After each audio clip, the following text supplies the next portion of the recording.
আবির সহসা বলে উঠল, মনে জোর নেই তো এখানে দাঁড়িয়ে আছিস কেন? মেঘ আবির ভাইয়ের দিকে তাকালো, কিন্তু আবির ভাইয়ের অভিব্যক্তি বোঝা গেল না। তাকিয়ে আছে আকাশের পানে। মেঘ আস্তে আস্তে বলল, ভাইয়া ডাকতে বলেছে আপনাকে। আবির স্বাভাবিক কণ্ঠে বলল, তুই যা, আমি আসছি। মেঘ রুমে ঢুকতে গেলেই বিদ্যুৎ চমকানোয় চিৎকার দিয়ে উঠল মেঘ। আবির দু কদম এগিয়ে সহসা মেঘের হাত চাপটে ধরে বলে, কি হয়েছে, ভয় পাইছিস? আবির পুনরায় বলল, তুই ভিতরে ঢুক, আমি আছি। মেঘ দু হাতে আঁকড়ে ধরল আবির ভাইয়ের হাত, গুটি গুটি পায়ে ভেতরে ঢুকলো। আবির এক হাতে বিছানার ওপর থেকে ফোনটা নিয়ে ফ্ল্যাশ জ্বালল। মেঘ তখনও শক্ত করে ধরে আছে আবির ভাইয়ের হাত। ফোনের আলোতে স্পষ্ট দেখা যাচ্ছে মেঘের ভয়ার্ত মুখমণ্ডল। কপাল কুঁচকে চোখ বন্ধ করে রেখেছে। আবির কোমল কণ্ঠে বলল, কিছু হয়নি, তাকা। মেঘ আস্তে আস্তে চোখ পিটপিট করে তাকালো। চোখ পড়ল আবির ভাইয়ের হাতের দিকে। দু হাতে খামচে ধরে আছে আবির ভাইয়ের হাত। তৎক্ষণাৎ ছেড়ে দিল আবির ভাইয়ের হাত। ততক্ষণে বিদ্যুৎ চলে এসেছে। মেঘ আর আবির ভাইয়ের দিকে তাকালো না, ছুটে চলে গেল রুম থেকে। ধীর পায়ে ঢুকলো তানভীর ভাইয়ের রুমে। বিছানার এক কোণায় বসে পড়ল মাথা নিচু করে। 1 মিনিটের মধ্যে আবির ভাইও ঢুকলো। তানভীর সবাইকে খাবার দিতে ব্যস্ত হলো। নুডলস, চা, বিস্কুট, সাথে মুড়ি মাখিয়েছে। আবির তানভীরের দিকে তাকিয়ে ঠাট্টার স্বরে বলল, বাহ, এত আয়োজন, সাব্বাস। তানভীর হাসি মুখে বলল, খেতে ভালো না হলে কেউ অভিযোগ করবে না। সবাই খাওয়া শুরু করলো। মেঘের গলা শুকিয়ে কাঠ হয়ে গেছে, কোনোভাবেই খেতে পারছে না। কোনো রকমে চোখ তুলে তাকালো আবির ভাইয়ের হাতের দিকে, দেখার চেষ্টা করলো খামচিটা কতটা লেগেছে। আবির ভাই হাত ঘুরাতেই চোখে পড়ল সেই দাগ। 3 আঙুলের নখের চাপে চামড়া কেটে রক্ত জমাট বেঁধে আছে। মেঘ আবির ভাইয়ের হাতের অবস্থা দেখে ভ্রু কুঁচকালো। টলমল করছে চোখ, নিজের প্রতি খুব রাগ হচ্ছে। আদি আবির ভাইয়ের হাত দেখে চিৎকার করে দিয়ে উঠল, ভাইয়া, তোমার হাতে কি হয়েছে? সবার নজর পড়ল আবিরের হাতের দিকে। আবির এক পলক দেখল মেঘকে, তারপর স্বাভাবিক কণ্ঠে বলল, কিছু হয়নি, কোথায় লেগে কেটে গেছে।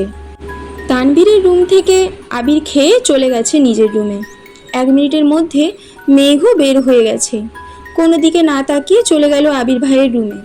দরজার বাহির থেকে ধীর কণ্ঠে ডাকলো, আবির ভাই। কোনো সাড়া নেই। দ্বিতীয়বার আরেকটু জোরে ডাকলো, আবির ভাই। আবির বলল, ভেতরে আয়। আবির আধশোয়া অবস্থায় ফোনে কি যেন করছে। ফ্যানের বাতাসে আবিরের চুলগুলো এলোমেলো উড়ছে।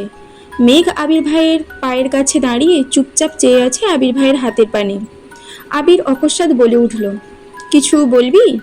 মেঘ কণ্ঠ খাদে নামিয়ে কাঁপা কাঁপা গলায় বলল, সরি আবির ভাই, এতটা লেগে যাবে বুঝতে পারিনি। আবির স্বাভাবিক কণ্ঠেই উত্তর দিল, আমি কি কিছু বলেছি তোকে? মেঘ পুনরায় বলে উঠল, বেশি ব্যথা লাগছে, মলম লাগিয়েছেন? আবির গম্ভীর কণ্ঠে উত্তর দিল, না, কিছু লাগাতে হবে না। মেঘ তীক্ষ্ণ দৃষ্টিতে চেয়ে শক্ত কণ্ঠে বলে উঠল, লাগাতে হবে। মেঘের শক্ত কণ্ঠের কথা শুনে আবির মোবাইল থেকে চোখ সরিয়ে অষ্টাদশীর পানে তাকালো। মেঘের চোখে মুখে অধিকার বোধ স্পষ্ট প্রতীয়মান হচ্ছে। আবির নিরুদ্বেগ কণ্ঠে বলল, তাহলে তুইই লাগিয়ে দে। এতক্ষণ শক্ত থাকলেও এই কথা শোনার পর মেঘ আর শক্ত থাকতে পারল না। বুকের ভেতর অনুভূতিরা ঢোল বাজিয়ে নৃত্য করছে। হাত পায়ের কম্পন তীব্র হতে শুরু করেছে। আবির ভাইকে মলম লাগিয়ে দেবে, এটা ভাবতেই বারবার শিউরে উঠছে অষ্টাদশী। আবির পুনরায় শক্ত কণ্ঠে বলল, হয় নিজে লাগিয়ে দিয়ে যা, আর না হয় চুপচাপ ঘুমাতে যা, আমি লাগাতে পারবো না। আশেপাশে তাকাচ্ছে মেঘ। চোখ পড়ল ড্রেসিং টেবিলের ওপর রাখা মলমের দিকে। মলমটা হাতে নিয়ে আবির ভাইয়ের কাছাকাছি বসলো। হৃৎপিণ্ড ছুটছে এদিক সেদিক, আঙুল কাঁপছে অষ্টাদশীর। শীতল হস্তে আলতোভাবে মলম ছোঁয়ালো আবির ভাইয়ের হাতের সেই কাটা অংশে। হালকা কাঁপলো আবিরের হাত। মেঘ পূর্ণ মনোযোগ দিয়ে মলম লাগিয়ে দিচ্ছে। আবির ভ্রু গুটিয়ে শান্ত কণ্ঠে বলল, ভাবিস না তোকে দিয়ে খাটাচ্ছি আমি, যে ভুল করবে শাস্তি তো তাকেই পেতে হবে। মেঘ মনে মনে ভাবছে, এরকম হাজার হাজার শাস্তি পেতেও আমি রাজি। আবির অভিভূতের ন্যায় নিষ্পলক চেয়ে আছে মেঘের দিকে। আবির ভাইয়ের দৃষ্টি বুঝতে পেরে মেঘ চিবুক নামালো। কোনো দিকে না তাকিয়ে কোনো রকম মলম লাগিয়ে চুপচাপ রুম থেকে বের হয়ে যাচ্ছে, যেন আর কিছুক্ষণ আবির ভাইয়ের কাছাকাছি থাকলে নিজেকে বাঁচাতে পারবে না। আবির একবার হাতের দিকে দেখলো, তারপর অষ্টাদশীর যাওয়ার পানে তাকিয়ে মৃদু হাসলো। সকাল বিকাল মেঘের নজর শুধু আবির ভাইয়ের হাতের দিকে। কেটে গেল কয়েকদিন। খানবাড়ির প্রতিটা মানুষ ব্যস্ত নিজের কাজে।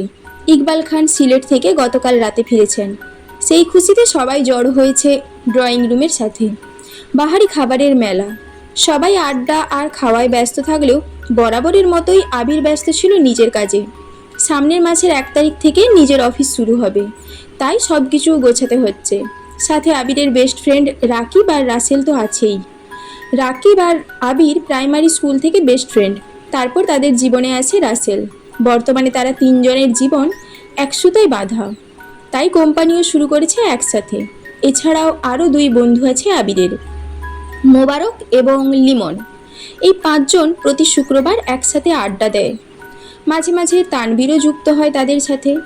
তবে সব বন্ধুর মধ্যেও একজন স্পেশাল ফ্রেন্ড থাকে যে সব কিছু জানে, সেটা হলো রাকিব ভাই। সবার মাঝে আবির নেই বলে ইকবাল খান কয়েকবার আবিরকে কল দিচ্ছেন, কিন্তু আবির কল রিসিভ করছে না। কিছুক্ষণের মধ্যেই বাসায় ঢুকলো আবির। পকেট থেকে ফোন বের করতে করতে বলল, সরি কাকামণি, বাইকে ছিলাম তাই রিসিভ করতে পারিনি। ইকবাল খান একগাল হেসে বললেন, সমস্যা নাই, আয় বস এসে। আবির ভাই আসতেই মেঘ সোফা থেকে উঠে জায়গা দেয় আবির ভাইকে। আবির এসে মেঘের জায়গায় বসে স্বাভাবিক কণ্ঠে জিজ্ঞেস করল, কেমন আছো কাকামণি, কাজ ঠিকঠাক হয়েছে? ইকবাল খান হাসি মুখে উত্তর দিলেন, আলহামদুলিল্লাহ ভালো আছি, সব ঠিকঠাক করে আসছি। আশা করি 2 মাসের মধ্যে সিলেটে আর পা দিতে হবে না। ইকবাল খান পুনরায় মজার ছলেই বললেন, তোর কোম্পানি কবে ওপেন করবি? আমাদেরকেও দাওয়াত দিবি না? আবির মলিন হেসে উত্তর দিল, ইনশাল্লাহ আগামী মাসের 1 তারিখ। তোমাদের সবার জন্য কার্ড রেডি করছি, খুব শীঘ্রই পেয়ে যাবে। ইকবাল খান অবাক চোখে তাকিয়ে বললেন, কার্ড? এত ভিআইপি আমি? আবির আবার সশব্দে হাসতে হাসতে উত্তর দিল, কার্ডটা স্পেশালি আব্বু আর চাচ্চুর জন্য, তুমি একা মিস যাবে কেন, তাই তোমাকেও দিব। তারপর তারা দুজন ব্যস্ত হলো অফিসের আলোচনায়। এদিকে মেঘ বিমোহিত নয়নে আবির ভাইকে দেখছে আর ভাবছে, একটা মানুষ এত সুন্দর করে কিভাবে কথা বলে। আলী আহমেদ খান ও মোজাম্মেল খান হাজির হলো এই আড্ডায়, তাই মেঘ নিজের রুমে গিয়ে পড়তে বসেছে। শুক্রবার মানেই খান বাড়িতে হইচই শুরু হয়ে যায়। প্রতি শুক্রবারের মতো আজও বাড়িতে বেশ পদের রান্না করা হচ্ছে। মেঘ ঘুম থেকে উঠে নামাজ পড়ে ঘন্টা 2 পড়াশুনো করেছে। নিচে নেমে মিম আর আদির সাথে আড্ডাও দিতে দিতে নাস্তা করে এসেছে, কিন্তু আবির আর তানভীরের খবর নেই। তানভীরদের এমপি মনোনয়ন পাওয়ার পর থেকে তানভীরের ব্যস্ততা বেড়ে গেছে 3 গুণ। তানভীর ছোট থেকেই ভালো ছবি তুলতে পারে। রাজনীতি যেমন তার পছন্দ, তেমনি ছবি তোলাও তার পছন্দের একটা কাজ। এমপি যেই না শুনেছে তানভীর ভালো ছবি তুলতে পারে, সেই থেকে দায়িত্ব দিয়ে দিয়েছে তানভীরের ওপর। মনোনয়ন পাওয়ার পর একটা নির্দিষ্ট তারিখ পর্যন্ত এমপি কোনো জনসমাবেশ করতে পারবে না, তাই এমপির পক্ষ থেকে সভাপতি, সহসভাপতি, সাধারণ সম্পাদক, যুগ্ম সম্পাদক থেকে শুরু করে প্রত্যেকে মিলে নির্দিষ্ট জায়গায় জনসমাবেশের আয়োজন করে। এমপি বাড়ি থেকে ভিডিও কনফারেন্সের মাধ্যমে তাদের সঙ্গে কথা বলেন। এই টোটাল দায়িত্ব পড়ে গেছে তানভীরের উপর। সারাদিন শেষে বাকিদের থেকে ছবি সংগ্রহ, এডিটিং, ভিডিও ক্রিয়েট সকল দায়িত্ব তানভীরের।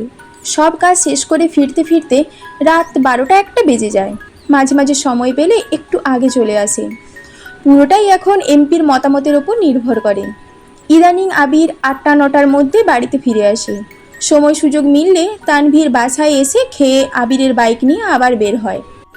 রাত করে ফেরার কারণে সকালে উঠতে একটু দেরি হয়ে যায়। আজ যেহেতু শুক্রবার, তাই রিল্যাক্সে ঘুমাচ্ছে 2 ভাই। কিন্তু এদিকে মেঘ ছটফট করছে।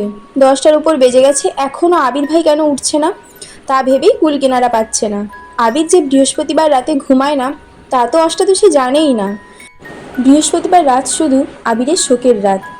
ভোরবেলা নামাজ পড়ে ঘুমায়, উঠে 12টার দিকে, তারপর গোসল করে নামাজে যায়। অষ্টাদশীর কোমল মনকে কোনোভাবেই মানাতে পারছে না, তাই এত কিছু না ভেবে ছুটে গেল আবির ভাইকে ডাকতে। শান্ত হস্তে দরজা ধাক্কা দিল। সহসা খুলে গেল দরজা। জানালার পর্দা টানা, রুমে আলোর পরিমাণ সীমিত। ফ্যানের বাতাসে পর্দা উঠছে এদিক সেদিক। মেঘ প্রথমেই বিছানার দিকে তাকায়। বারবার পর্দা সরে যাওয়ায় বাহির থেকে আসা সূর্যের আলো চোখে মুখে পড়ছে আবির ভাইয়ের। মেঘ আপাদমস্তক দেখল। আবির গভীর ঘুমে মগ্ন, উন্মুক্ত শরীর, পেট পর্যন্ত পাতলা কাঁথা দিয়ে ঢাকা। চোখ সরালো মেঘ, দৃষ্টি পড়ল আবির ভাইয়ের তামাটে চেহারায়। কি অপরূপ সেই মুখমণ্ডল! সবাই ফর্সা ছেলেদের পিছনে ছুটে, আর মেঘ যেন এই তামাটে চেহারা, গুরুগম্ভীর, অনুভূতিহীন, হিটলার স্বভাবের লোকটার প্রতি মাত্রাতিরিক্ত দুর্বল হয়ে যাচ্ছে। মেঘের হৃৎপিণ্ডের ঢিপ ঢিপ শব্দ যেন জানান দিচ্ছে, সামনে আগালে তোর মৃত্যু নিশ্চিত।